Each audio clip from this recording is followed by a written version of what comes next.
Ladies and gentlemen, welcome to the EE PowerTalk. My name is Daddy Blessing, episode 16. Here we are. Ladies and gentlemen, my name is Elvis, episode 16. Yo, tunakimbiza hii kitu kukimbiza. I'm feeling sleepy leo, man. I also did not feel like waking up, but you must do what you must do. Is it possible we take a nap, like just a short nap, then we come back? If we take a nap, and the way we have said about procrastination in a previous episode, we will be sabotaging ourselves. We'll be destroying. See what I did there? We'll be doing Kimani Shongwa. Yes. Yes, because we talked about procrastination and self-sabotage. So when you combine them, it is some other case. True. So today we want to talk about something that is very preeminent in the Kenyan atmosphere. Yes. Called scams. Kuoshwa mwosho mmoja. Aerial mwosho mmoja safi. Aerial mwosho mmoja safi. I think anyone who has been in the realm of online whatever. Online. Where online it's called the Kimani Shongwa effect. The Kimani Shongwa effect. In fact, we were talking about him here, but he's an issue. It's the pi plus 5. When you bring them together, pie chart. You combine and you have Shongwa over here, and then you do arrow. Things must coordinate. Effervescence. Absolutely. Scams is something that has been very preeminent in Kenya. And the funny thing is, once you outgrow that thing, we tend to think that hiyo kitu imeisha na ni wewe umechanuka. So sometimes tunaonanga mtu ameskamiwa and like, kwa hiyo wewe ni fala nini? Wewe ndio umekuja Nairobi, ndio umekuja Kanairo wewe. Mimi nakwambia kuoshwa bana. Umeoshwa proper. Ndio horogo. Now, the very first time I encountered a scam was back in 2016. I have my very first smartphone, itel. itel, I don't remember the model number, but it was a very good phone, touch screen. So now, itel, and it can install an application called SportPesa. And in SportPesa, I hear people play jackpot and you win millions. And now, hapa online, nimepatana na mtu anauza kitu inaitagwa odds and sure bets. Kitu haikuniambia nijiulize. If he knew what the jackpot was, mbona yeye hachezi? Mbona haijaekelea? Mbona yeye hajaekelea? And the funny thing is, I think at that time I was a combination of stupid and foolish. Because if you are one, unaweza be rescued. But if you are a combination of the two, trouble. So now, the guy messaged me. In fact, he's the one who messaged me. He said, there's this jackpot coming up ya SportPesa. Na akanipea malist za watu walishinda. Nikaangalia kabisa watu walishinda. Kulingana na zile message anatuma. Na wanamwambia thank you. Sikuwa nimejua kuna kitu inaitwa kujichat. My lord. Now, the guy sent me a link. Niingia kwa Telegram channel yake. Makosa. Niende nione testimonial. Nikakuta Telegram channel iko na over 3,000. In 2016, someone having a Telegram channel with 3,000 people. Nika kukuwa na WhatsApp group by then, ilikuwa na watu 150. Exactly. So what they used to do back then, the scammers, there was a way, once you kiingia kwa Telegram channel, hawezi toka. So unabaki audience hapo forever. So watu wakiingia huko ukipata umeskamiwa, you can't leave, you can't, because it's a enclosed community. Hiyo settings imetolewa juzi na Telegram. So tukajipata huko, ni screenshot tu yeye anatuma. Message ni by admin only. My lord. So hata ukigo, hiyo audio yako isipoingiana, there is nowhere you go to complain. Customer service is not 24 hours. Customer service is when you pay, mmetokano. Story imeishia hapo. So, mimi nikatumiwa odds zangu, and it was very cheap, 1,500. Ni mimi nilikuwa nitaanza kupiga hesabu zangu. Now, 2016 Range Rover. Unacheza na mtu 20 years akiwa na Range Rover. I was just counting. You know, I will be in Dubai. with 2 women, one on my side and this other one on my side, mwingine ananiraba nini anakuambia na sikuwa na kitu hapa ananiraba in the bare minimum constant anikwaruza my bare minimum. Sasa I was doing those mathematics, so nikaona 1500 na sasa hiyo nimepiga kibarua yangu kwenye nimetoka. Kibarua was real kibarua kwenda kulima and tulikuwa tunalipwa 150 shillings per day. Bro, you saved for 10 days to pay for odds. I'm telling you. Na hii kazi si consistent. Juu mkulima shamba ya mtu ikiisha unajua mtu aendelea. Labda mlimue tena. So my 1500 nikalipa, nilikuwa napiga hesabu. So now kuna kitu ilikuwa inafanyika. Once the jackpot imefanyika, kulikuwa na a winner and the people who will get bonuses kwa kukaribia kuget the nini. So nilikuwa napiga hesabu yangu. Jackpot ni 200 million. Bonus yake ni 30 million. So nikipata like 12 out of 15. Zinakuwa ngapi hizo nini? I think 15 teams. 12 out of 15 niko na 30 million. Oof. We. How did you know? How did I know that the person who is sending me the career hata ako kazi alikuwa anajiita SportPesa customer admin. Sisi tunafanya huku ndani na unajua sisi we cannot participate because we are one of them. So tukishinda watajua ni sisi tunapeana siri. Nikasema kabisa. There was that saying tulikuwa tunasema leo lazima muhindi ya sote. Leo tunaenda kusotesha muhindi because without every big business in Kenya ni ya muhindi. So without even that betting company ni ya muhindi. Leo ni ile siku ya kusotesha muhindi. So the guy was like, unajua sasa huku kwa muhindi how did I know Karauri is not a muhindi? Now unajua sasa hizi mambo za muhindi ukibet ukiwa ndani itakuwa an issue. So that's why huwa tunauza hizi odds. Wewe ukikula mimi sitakuuliza chenye umekula. Like ukiwin mimi nitumie tu yangu 1500 at least tu ile kiokoto niliyokotwa.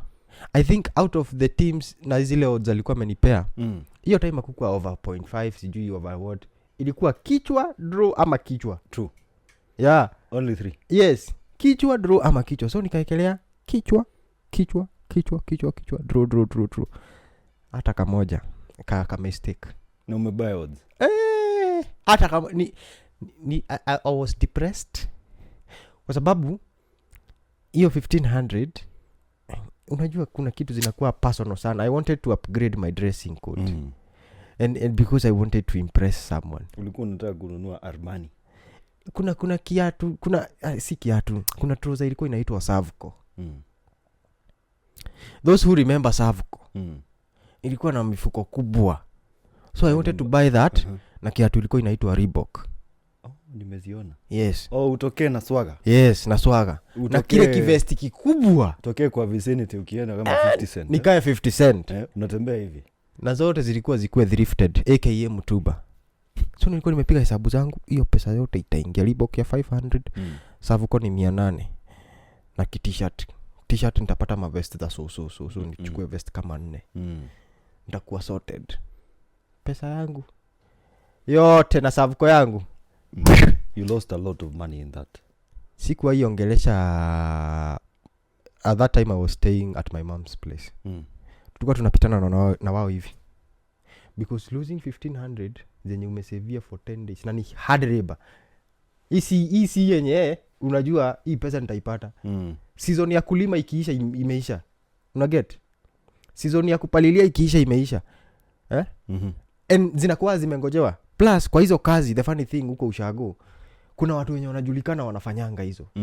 So if you are not good at it, wanasemanga hapana, tunangojea nani amalize kulima kwa kina nani akuja lime uje. Yeye ndo mlimi, leo ndo mlimi njolwa.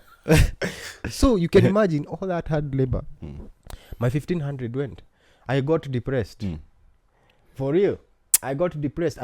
I lost a lot. And now putting it into context, how much time it took me to gather that money and how quickly I lost it. Kwani umejionea aje? Let me tell you, the first scam that ever happened was niliona public likes. Yeah. In Campo, there's something that came up. It was called public likes. So public likes was this platform where you just go and you create an account and unafanya some mediocre tasks. Tu vitu tu funny online, sijui kujibu. Yani tu vitu tu and then you get paid. Yes. But the trick was for you to get much more of these tasks. I can't remember so well how it worked, but that was it. So the idea was for you to get more of these tasks, for you to make more money. Yes. You upgrade your account. Yes. By then, hiyo kitu ulitokea saa yenye watu walipata help. Watu wame-upgrade account. Campo. I remember I had this friend of mine called Haron. And nilikuwa wase wengine tulikuwa nasoma nao. And people upgraded their accounts. Mi nikasema wacha nieke 9,000. Kenyan shillings. And because I knew the following week nitarudishiwa hiyo do. Yeah. But something in me was like, this thing is not like, siamini hii stuff. Siamini hii stuff vizuri. So I decided, wacha ninyamazie kwanza, nione next week venye kutaenda. Si people wakaekelea help zao. Kuna mtu aliekelea 13,500. Mwingine akaekelea 11,000. The following week, you know the payout used to come out on Friday. Yeah, if I remember so well. Yes. Mi naona tu watu wana complain all of a sudden. Like, system iko down, sijui nini. Wakaambiwa, wasubmit KYC, know your customer. Sijui anga ID, sijui nini. Monday, watakuwa wamepata do. Barely Monday haikufika, website ilikuwa isha hepa. I think those guys went with like 2.3 billion. Yo. From there, mimi sasa nikasema I still at least hiyo niliokolea. Mlifungua ile website mkapata 404, the error 404. No, hii ilikuwa inasema like site cannot be reached. Yo. So mko tu like ukigoogle unaona njoo hii site, lakini ukifungua then there is someone who said by the way msiako US anaweza fungua your website. You get. So guys were now trying to get someone in the US to open the website. Yeah. And the person in the US is like, you guys, amjui hii kitu ni scam? Kwani mnyini wa dunia gani? By then, that was the time people were now getting to start. Unaona vitu kama online writing. Venye ilitokea hivi kaboom, wase waka make do.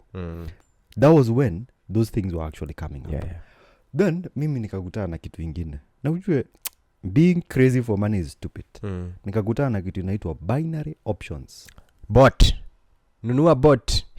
Mimi nikaambiwa, binary bot, nunua 4,000. And I think you see all these guys on TikTok. Wanakuanga tu, unajiuliza, kwani hizi bot mnauza? Hamwezi tumia hii bot ikumekia do mkue matajiri? Yes. That's a question I normally like. Unataka kuniambia hii bot haiwezi kufanya ukue tajiri? Like that's a question I have with most of these guys. So, like nikanunuanga bot. Do you know how much I bought it for? 7,000. Bot nikakuja nikaekelea. I had a friend anaitwa Kolo. Nikaambia Kolo, leo na mine pesa. Kolo alikuwa job yeye mwenyewe. He was hustling, he was doing work. Mimi niko tu mahali nimekaa hivi kwa cyber na run bot. Nikaekelea 1,000, sijui I lost all of it. 2,000 nikaona at least imerudisha. So I was like, hii kitu ina work. I called Kolo nikamwambia, kuja na ile pesa yote yenye uko nayo. Inarudicha. Then that day I lost like 8,500. Hiyo day mzee aliniuzia akaniambia ngojea usiku sasa. Ngojea usiku. Make sure marking sijui martingale sijui nini factors sijui nini. That thing in one whole night I lost like 10k. So in total I lost 18,500 in 24 hours. I am a web designer, struggling web designer. Those was like half my savings at that point. Juu nilikuwa na save ya lapi. And I only wanted to buy a laptop at 35,000. I have lost 18,500 in a day. Nikaenda online nikasema, let me search and understand. What is this thing inaitwa binary bots? I read article after article after article. It is banned in the US. Right? It's not even realistic. Yes. It's just someone who is playing around with you to show. Nikajiuliza, how comes you are not told about these things? Si nikafungua TikTok. Wamejaa huko. Bot, come sell, we buy. Bro, these guys are literally scamming you of your life savings. There's a guy in Qatar. Msee alinitumia message akaniambia he wants to buy a binary bot at 100,000 Kenya shillings. Hey. I was like, what? you want to buy a binary bot at 100,000 Kenya shillings. Si anitumie hizo pesa nizieke kwa money market, mimi nitakula tu interest. You can imagine, nimrudishie zake capital. That's a scam. Sasa achana, unajua me have experienced all this. Yeah. Ulikuta hii ni ilikuwa inaitwa BTCM. Yeah, Bitcoin mining. Yes. I looked at this thing and I was like, do you know guys how much it costs for you to mine Bitcoin? The infrastructure. Hey. Buda mi naangalia mse anasema tu story ya sijui ati ameinvest 400k. There was a lawyer, bro. He put in 2.8 million Kenya shillings. So I was asking this lawyer. Nikamtumia hadi ya YouTube video. Nikamwambia check out how Bitcoin is mined. Bitcoin see investment. You don't, and by the crypto is actually, it's not regulated in Kenya. So there is a lot of scams that are actually going on. Yeah, absolutely. And you see, it's not recognized as a legal tender in Kenya. So the thing is, if it's not recognized, it's not regulated. Yes. But it doesn't mean that it cannot play part of the Yes. economy. So most jamas fell for that thing, BTCM. Watu walinyoroshwa. Life savings. Mtu aliuza, alichukua loan. Akaenda akaekelea hapo. Sijui they are expecting sijui how much. Like, unasikia mtu amepromisiwa some astronomical figures that you cannot even believe. Bro, how can you invest 2.8 million Kenya shillings and you make 1 million a month? Does it make sense? It doesn't. 2.8 million hata ukijenga rentals haziwezi kurudishia hiyo doa haraka hivyo. Like if you look at your ROI and you look at basically if you want to break even, it makes sense. Yeah. But people fall for such scams. Ukitoka hapo uende kwa wengine sijui they've invested. Like have you heard of these agencies? Yeah, activate your account, we shall be giving you online jobs. Oh my god. I don't know, referrals. They're even online writing scams. Where someone tells you they will sell you an online writing account. Yes. And when they tell you they're going to sell you that online writing account, siwe utaenda ubuy. Una buy account, kesho yake unangojea kazi. Nothing. So now, you would think that after I was scammed in 2016 that nimepata akili. You learned your lesson, you didn't. Sikuwa nimefika kana hiyo. Scam ilinipata ushago. Sikuwa nimekuja kupatana na scam yenyewe huku town. 2021 I'm fired from the job that I was in. Niko na tu saving twangu. Celebrity fulani quote and quote rafiki then because he or she was in university. Akakuja na platform fulani ilikuwa inaitwa Unpack. Those wenye wamesikia Unpack wamejua ni celebrity mgani naongelelea. He or she amekuwa na mambo za scams here and there. Kuosha hapa na pale. Akakuja na platform ilikuwa inaitwa Unpack. Now Unpack presented itself as a platform that is creating a cryptocurrency called Aurix. Cryptocurrency called Aurix. Okay. They had a coin called Aurix. So it was a pump and dump kind of thing. It was not listed in the exchanges or anywhere. Haikuwa mahali kama Binance. Yeah, haikuwa. They were just operating on their website. So they had all the infrastructure ready and all that. So what they did, si kuskamiwa because by the time your platform ilikuwa inaanguka, I kind of had returned my money. Sikuwa nimemake profit. We bought those Aurix and all that. The people that were the big dogs of that platform walikuwa wamebuy hizo coins as the platform was being opened. So ni wao walikuwa wanauza. Na get. So the more they hold and the more they tell people to join their platforms, to join that platform, the more that Auric quote and quote would be less in demand. Na since ni wao wako na hiyo coin, ni wao wangeuza. So asubuhi ulikuwa unafungua simu, Auric iko 1 bob, mchana iko 10 bob. Unasikia heri ningebai asubuhi ningekuwa milionea sasa hii. Unabai ikiwa 10 bob. Unaamka asubuhi ikiwa 0.5 Kenya shillings. How does something lose like 99%? Yes.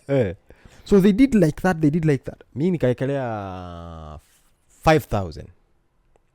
Kuekelea 5,000. Nilinunua ikiwa 3 bob. Ikapanda nikanunua, ikapanda tena nikanunua. I had like Aurix za 7,000. Kitu ikaniambia tu mahali anza kuuza. Juu hii kitu imefika 27 bob na ulibai ikiwa 3 bob. Hapa kuna kitu itafanyika. So what they did, hawa wenye walikuwa wamehold walisaturate market ikiwa 27 bob. So hii kitu imekuwa mob kuliko watu wenye wanabai. So the price dropped. Niliuza Aurix zangu nikarudisha 7000 zangu zenye nilikuwa nimeekelea hapo. Then nikasema siwache ni hold hizi.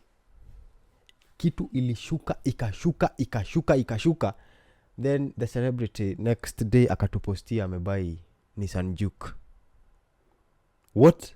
Those who are following the story might know the person that I'm talking about. Ametupostia nini buy Nissan Juke wakiwa na brother zao na sister zao. Alikuwa ametuweka kwa magroups. Unpack group 1, unpack group 2. Tulikuwa manongwe wengi. Mpaka mimi nilikuwa mstari wa mbele kuambia, "Hii kitu, this is the future. This is the future." Did you see how Bitcoin started? Did you see how Bitcoin started? Hii unaona hii Auric. You see we are the pioneers of the nini. Mimi nikiwa na kama Aurix 100. We are the first time investors. We are the first time investors. Let's say in the next 5 years. Little did I know hata 5 days azingeisha before website collapse. In the next 5 years. Hii kitu itakuwa ni kama Bitcoin. Bitcoin sai at that time 2021 it was around 5 million Kenya shillings. If I'm not wrong. Yes. Ilikuwa imehike.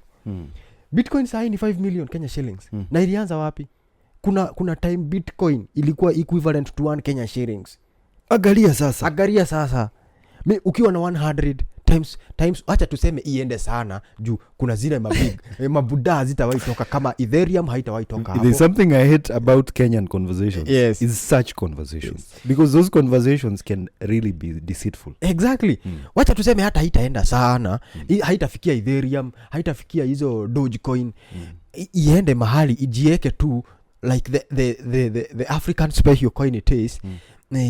Iuze tu 100,000. Mimi nikiwa na Aurix zangu 100. Boss, niko na 10 million. Nitakuwa nikikash in tu pole pole. I wish I had not said those words. By the way, honestly, let me tell you one thing. Unakumbuka nikikuuliza hapa kama mlikuwa mnaingia kwa website mnapata error 404. That is what we found. Error 404. Website not found. How much money was lost? Hundreds of millions, to say the least. Hundreds of millions. Man, this is so interesting. And honestly, this is a thing that happens in Kenya. People don't believe it. Yeah. There is no way a single individual can be running like a crypto investment sijui what. Yes. Our jamaa wanakuja wanaosha huku, they go and start buying vehicles. That's not the first guy I've heard of. Yeah. One of the things we have in Kenya is ignorance. Kwani, how long does it take for you to just go to Binance and check whether that particular coin has been listed? Uangalie tu kama iko listed. Do you know how many cryptocurrencies I've had in Kenya? Like our neighboring country over here, Uganda, had like sijui 60 of them. 60 sijui crypto what. And they were just, you come, you invest, whew, they disappear with your money. Yeah. Same case with Kenya because like, especially when it comes to something like a crypto scam. Ufai kujifanya mbuzi. You just go to Binance, check whether that thing is listed. If it is not, nowadays we have pump and dumps. Yes. Where someone comes and wana hype. Ikishafika mahali fulani wanauza zile macoins zao zenye wako nazo, wana exit. Yes. So nyinyi mnabaki tu hapo hivyo mkisema, "Oi na you get ulitufanya hivi, wewe ulikuwa rafiki yetu." I think honestly when it comes to crypto, there are winners and there are losers. All day. Majority are losers.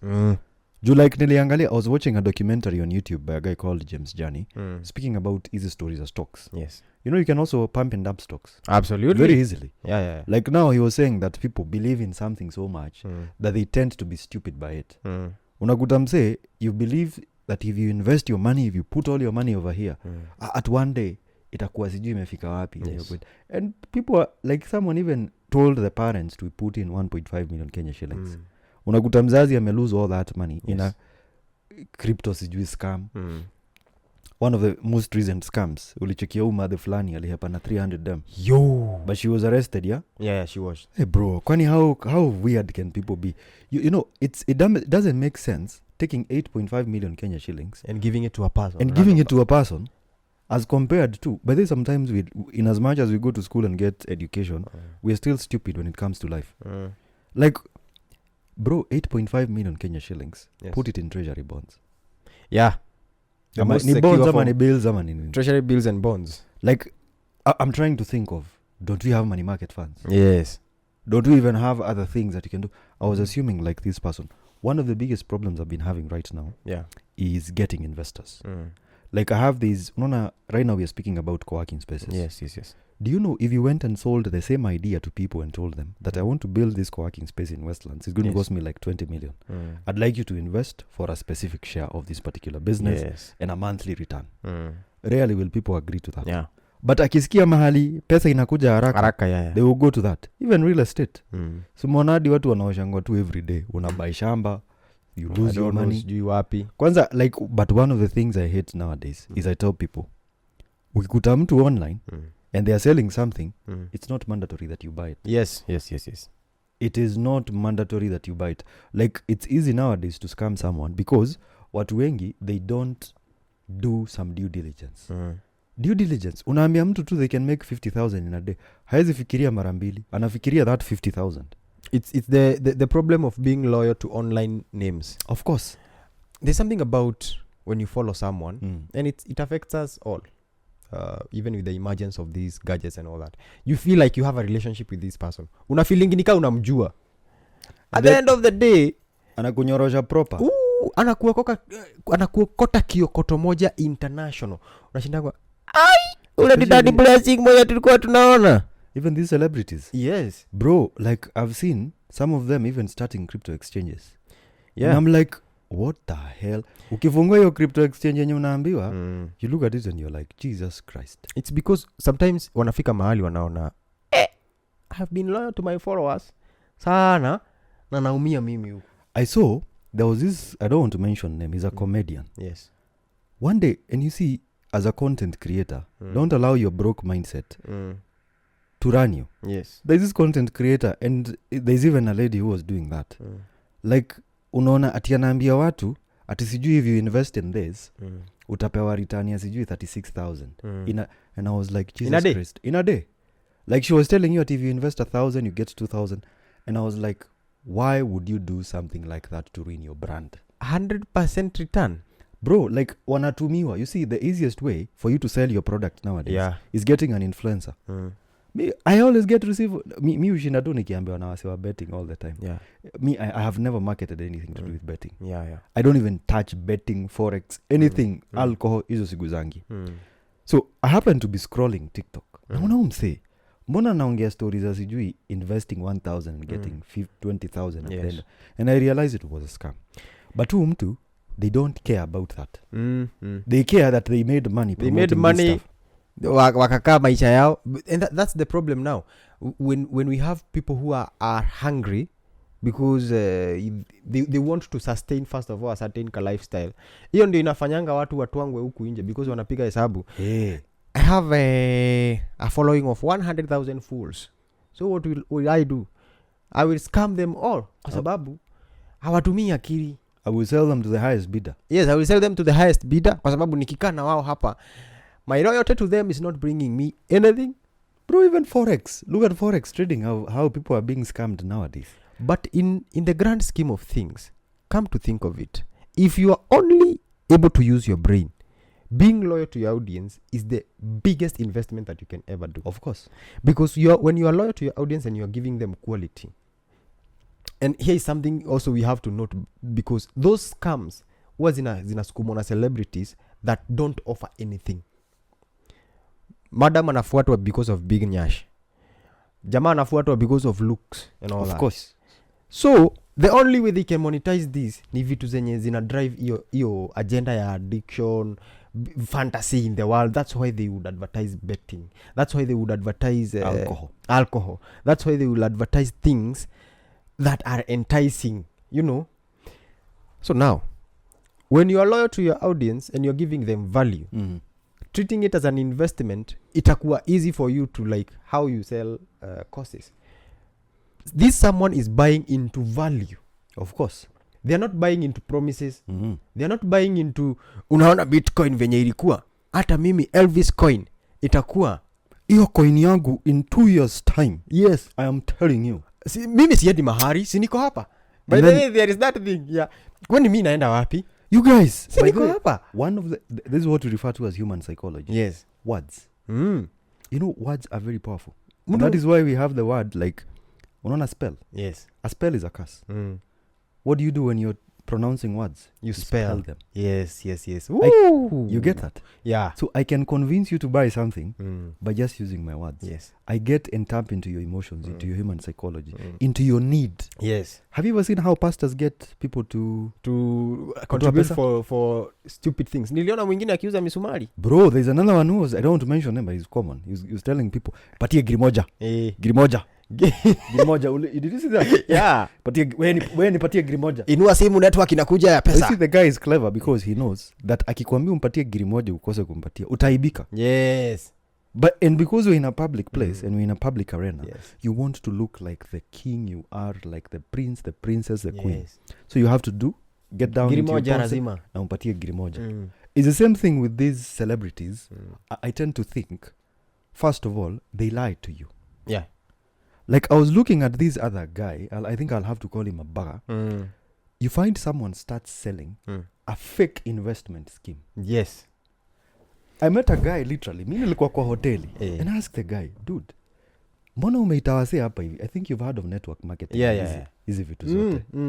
So I asked this guy, chief, what are you doing with 50 people over here? Akaniambia, there is this investment we are getting into. I'm like, what? So I told him, explain to me what this investment entails. Akaniambia, if we invest, sijui we bring people, we bring sijui all these other people. And I was like, bro, how long have you been following me? Bro, I started following you kutoka last year. Umenichanua sana. I honestly told that guy, I would slap you right now. Yeah. I can slap you on the face right now. Because, honestly, can you see this? This is a pyramid scheme. Yes. And I asked the guy, how much money have you put into this? 15K. Nikamwambia, fanya hivi, kesho. Yes. Get that 15K. Yes. 15,000, take it out of you. Take it out as early as now. Yes. These things that network marketing, easy vitu zote, they're made to be very sweet. You know, network marketing, there's no product that is being sold. Yeah. No product is no service. And that is why I when I talk about network marketing, some guys get angry. But honestly, did you see this thing called Crowd One? Yeah. Na sahi Kenya. Join. It's the same case with network marketing in Kenya. They give you products, sijui you sell, I don't know, sijui what.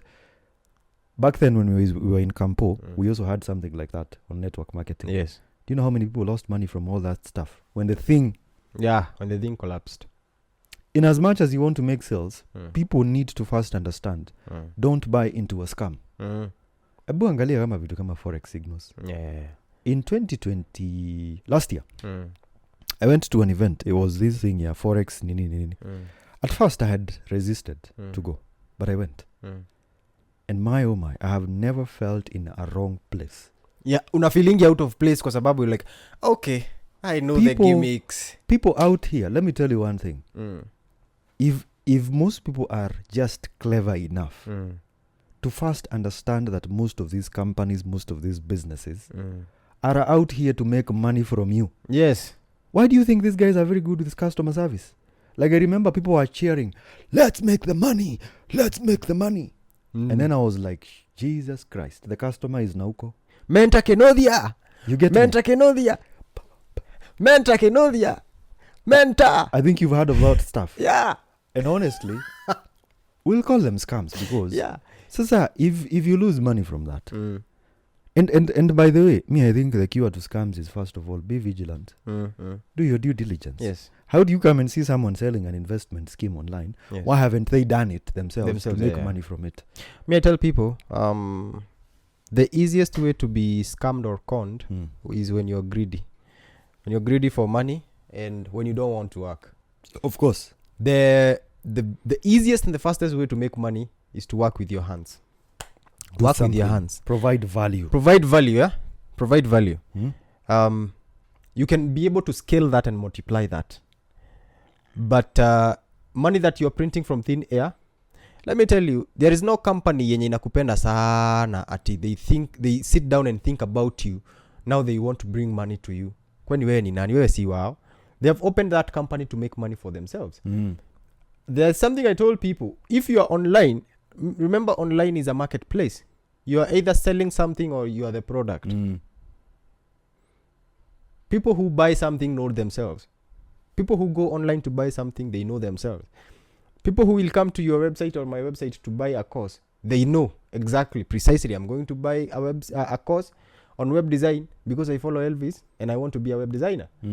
I want to buy a video editing course from Daddy Blessing on dbstudios.co.ke because I follow him. I know he talks about videography businesses and all that. People who want to buy something, they are very precise. Number 2, when you have idle money, that money will look for somewhere to go. Of course. So try as much as possible not to have idle money. This is not financial advice, by the way. We are not advising you how to use your money. But try as much as possible not to have idle money. Itajitafutia mahali pa kwenda. Kuna mahali tu itakuwa inataka kwenda. Yeah, because money stays where it is respected. I think those principles are well coined in a book called what do we call this book? The Richest Man in Babylon. The Richest Man in Babylon. Yeah. It's a very good book, by the way. But honestly, I'll say this as I just wind up.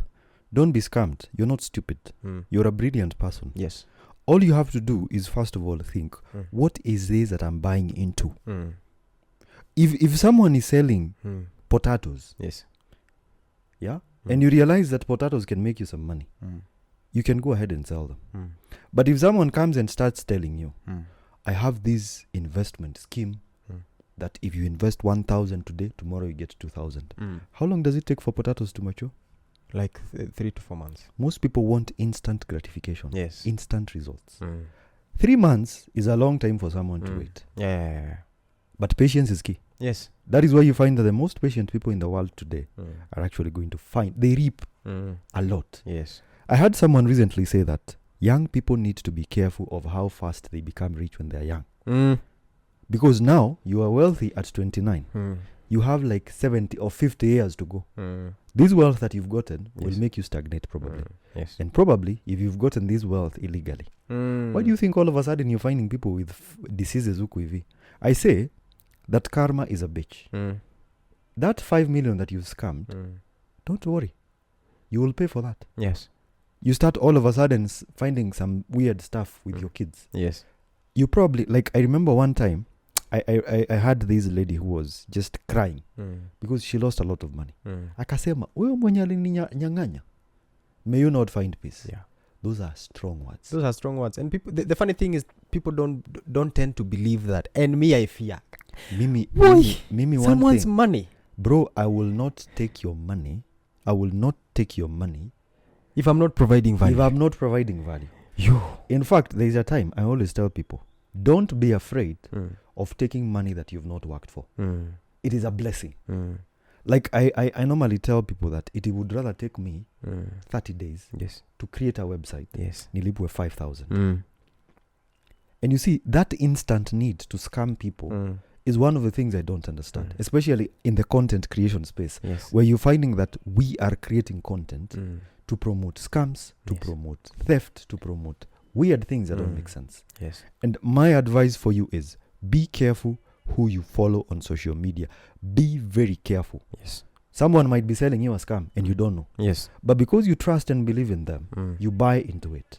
After you lose money, you're the one who is going to be hurt. Yes. But over and above, as an individual who's probably gone to school, as someone who's understood everything about money and finance, you're not scammed because you're stupid. You're scammed because you don't want to first of all understand what is this. Do your due diligence. All right. And the easiest and the most sure way of making money is investing in that which you can multiply. And the only thing that you can multiply is the work of your hand. Of course. You can get another skill and scale up. You can be better at how you market that skill. And eventually, you will scale up. Of course. Scams are going nowhere. But if you are going somewhere, you must be in a proper state of mind Mm. to be detecting scams, because scams are here to stay. True. So now that's the EE Power Talk. My name is Daddy Blessing. It's episode 16. Yes. See you in the next one. Thank you. See you in the next one, and thank you for 2,500 subscribers. Yo. Thank you so much. God bless you.